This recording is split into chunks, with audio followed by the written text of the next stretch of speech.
right, so on to homework 17, taking probability and combining multiple events. So we're combining the multiple events by use of the AND connector. So determine whether the following individual events are independent or dependent.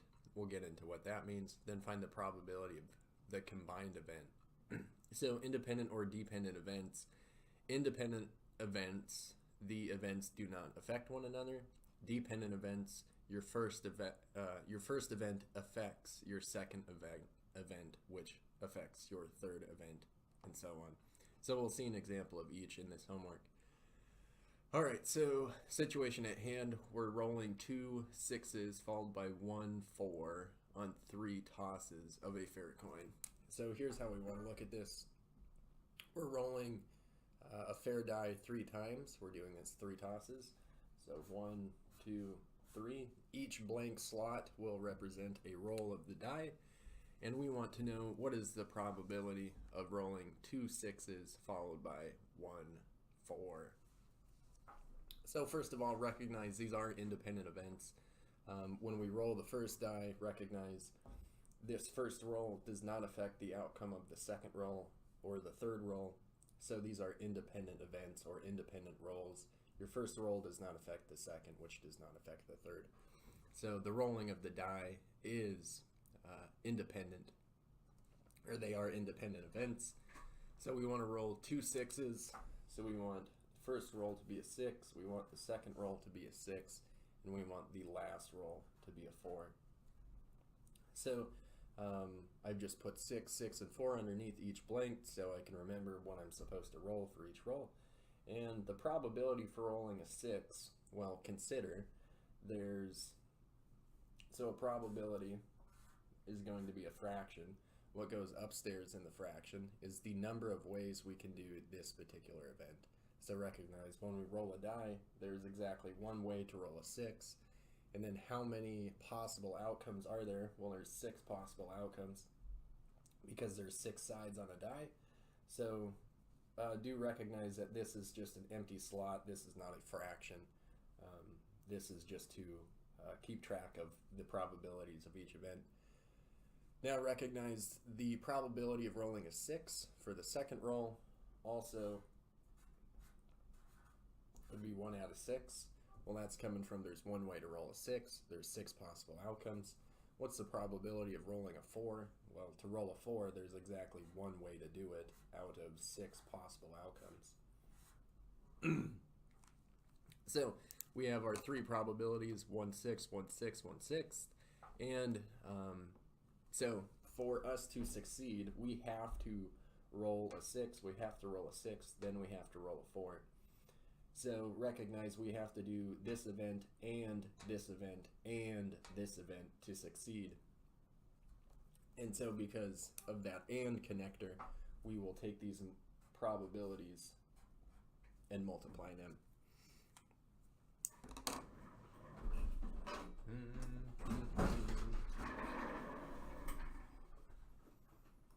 It is 36 by 6, 6 by 3.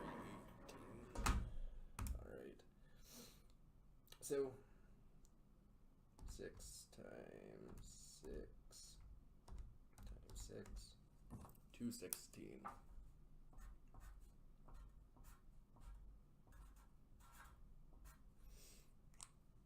So to multiply these probabilities, recognize we're multiplying fractions, multiply top by top by top, and then multiply bottom by bottom by bottom. 6 by 6 by 6 is 216. 1 by 1 by 1 is 1. Type an integer or a simplified fraction. All right. The individual events are independent of one another, and the probability is 1 out of 216. All right, moment of truth. Nice, we got it.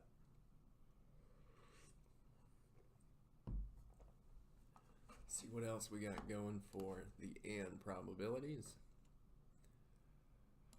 Similar song and dance. Okay, here we go. Determine whether the following individual events are independent or dependent, then find the probability of the combined event. Drawing 3 face cards in a row from a standard deck of cards when the drawn card is not returned to the deck each time. Okay, so we want to draw 3 non-face cards in a row. Okay, so we want to draw 3 non-face cards, or I'm sorry, yep, 3 non-face cards. So I'm going to draw 3 blank slots to represent the drawing of each of these non-face cards. So first of all, consider that we draw a card, and the card is not returned to the deck each time. So recognize something. These are going to be dependent events. So what makes it dependent? Well, recognize this first draw. You have 52 options. So you take the card out and then you set it aside and you go for your second draw. Then recognize on the second draw, because you did not place your first draw back into the deck, this second draw's probability is affected by this first draw's probability. Or by this first draw, rather. So you have your deck of cards, you take out a card, you look at it, and then you set it aside, and then recognize when you go to make that second draw, the total possible outcomes is now 51 instead of 52 because we took a card out and placed it aside.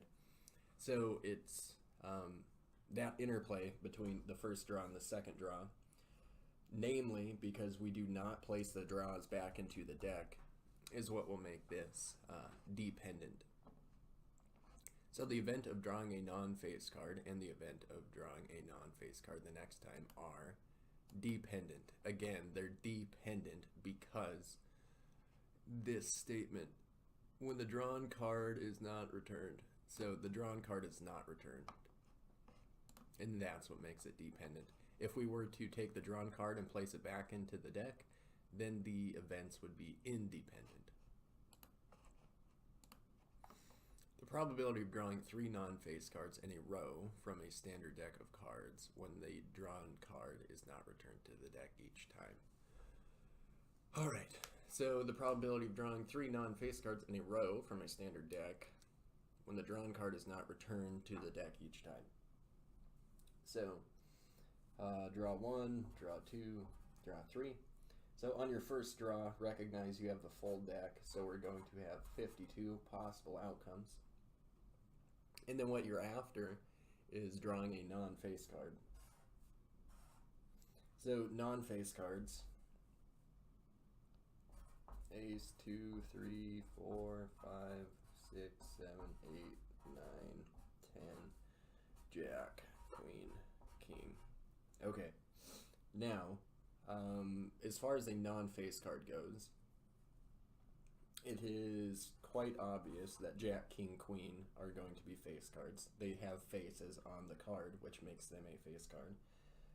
Also, it is commonplace to accept the ace as a face card. So we're going to do this 2 ways. I'm not sure which way my math lab wants us to do it. So we will consider jack, queen, king are face, and then the ace is also a face.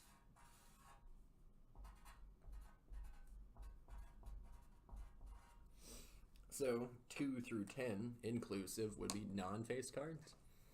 So we would have 1, 2, 3, 4, 5, 6, 7, 8, 9. 9 non-face cards.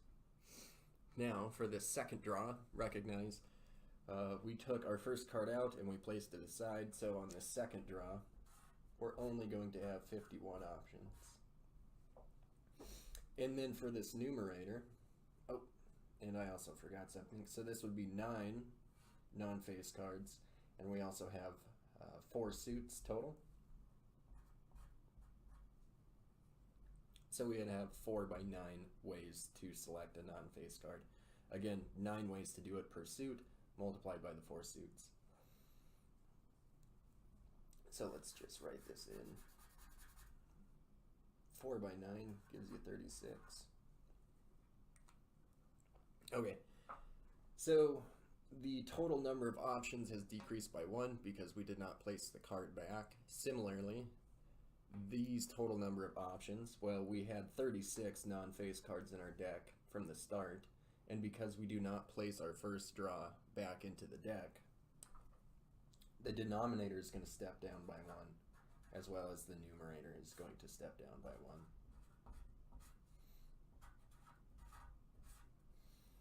So we see this nice stair-stepping pattern: 52, 51, 50, 36, 35, 34. This stair-step pattern is a feature of the dependent events. Integer or simplified fraction: 36,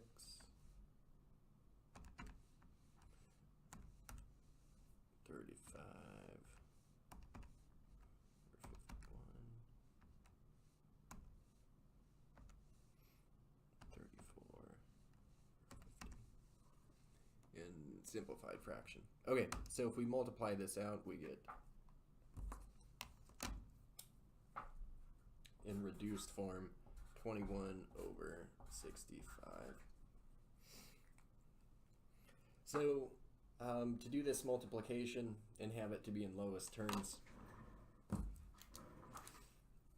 so recognize we're doing the same thing as before: multiply top by top by top, bottom by bottom by bottom, and we are going to want to have a reduced fraction. This is the reduced fraction. To get the fraction to pop out in lowest terms, recognize we need to do some canceling. So 36 and 52 are both divisible by 2, so we could divide both by 2 to get 26. 36 over 2, 15 and 3, 18. So if we divide 36 and 52 by 2, we would get 18 and 26 respectively. Again, 36 divided by 2 is 18, 52 divided by 2 is 26. And we still have more multiples at 2. We'd have 18 and 26, which again can be reduced to 9 over 13. 35 and 50 are both divisible by 5. 35 divided by 5 is 7. 50 divided by 5 is 10. 51 is divisible by 3, because 5 plus 1 is 6, which is divisible by 3. 17. So 51 divided by 3 is 17. I can divide this 9 by 3 from before. So I got 3 over 13, 7 over 17, 34 over 10. I can reduce this 34 and 10. 10 divided by 2 is 5. 34 divided by 2 is 17. Oop, I got a 17 downstairs and a 17 upstairs. 17 divided by 17 is 1. 17 divided by 17 is 1.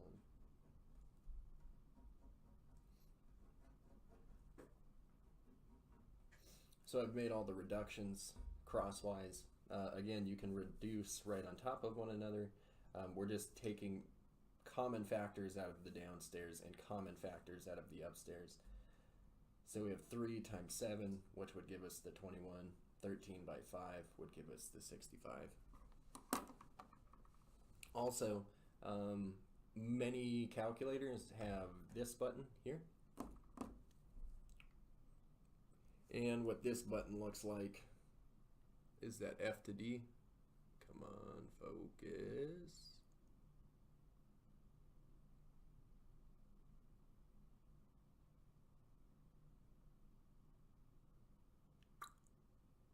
Right there. You only saw it for a brief moment. Okay. So that F to D button will allow you to go from a fraction to a decimal, and when you go to a fraction, it will automatically reduce. So the probability is 21 out of 65. Okay. So that is not correct. So they must be considering ace as a non-face card, which in my mind makes sense. So let's take a second look at this. The probabilities are still going to be 52 times 51 times 50 in the denominator. In the numerator, well, we are including the ace as a non-face. So we'd have 1, 2, 3, 4, 5, 6, 7, 8, 9, 10. We'd have 10 non-face cards times 4 suits. So we'd have 40 non-face cards. Stair step it down to 39. Stair step down to 38. Rinse and repeat.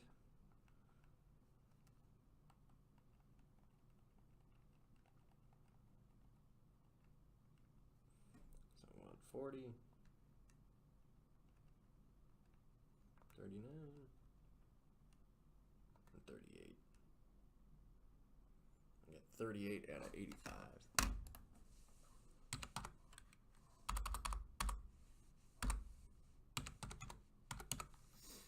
All right, let's try this one out. There we go. So do keep in mind that ace is not a face, and honestly, that makes the most sense. When I heard that ace is sometimes considered a face card, I found that a little weird. Okay. So that should be enough to wrap up this probability section. Thanks for your attention. I'll see you on the next one.